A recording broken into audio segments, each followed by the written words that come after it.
L'Agence régionale de santé, c'est la première étape de cette marche de protestation des personnels du CHAR à l'appel de l'UTG. Une centaine s'est mobilisée pour dénoncer les mesures prises par la direction du CHAR suite au drame survenu le week-end dernier aux urgences. Une mobilisation qui intervient après avoir adressé une lettre ouverte et une motion. Les instances n'ont pas proposé de mesures. Lui, M. Delpech, il fait son communiqué, il donne à long terme. Nous voulons des solutions tout de suite. Et nous avons déjà émis des préconisations qu'il n'a jamais suivies. Et voilà le résultat. Très rapidement, une délégation d'une dizaine de personnels a été reçue par le directeur de l'ARS. La discussion a duré 35 minutes.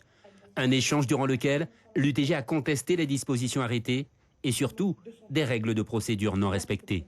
Aujourd'hui, nous sommes témoins du personnel qui a assisté à la scène où à aucun moment le déclenchement dans sa procédure réglementaire n'a été fait. Donc nous ne pouvons pas accepter cela et qu'on arrête de nous raconter n'importe quoi. Pour Christian Meurin, le directeur de l'ARS, le syndicat est dans son bon droit. Les instances, elles, ont pris leurs responsabilités. Il y a déjà des mesures avec le renforcement des vigiles, la sécurité physique des accès.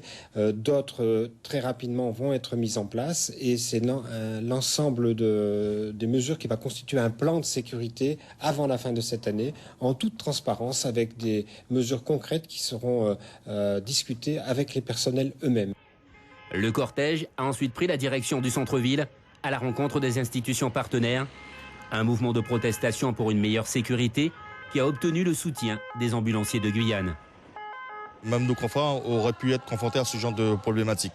Alors on est solidaires et c'est vrai que que nous avons des revendications à faire aussi, mais là c'est pas le moment pour le moment. Là on est juste solidaires à ce mouvement des agents hospitaliers.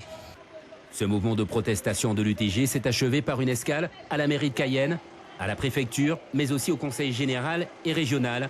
L'objectif, sensibiliser les élus, membres du comité de surveillance de l'hôpital de Cayenne.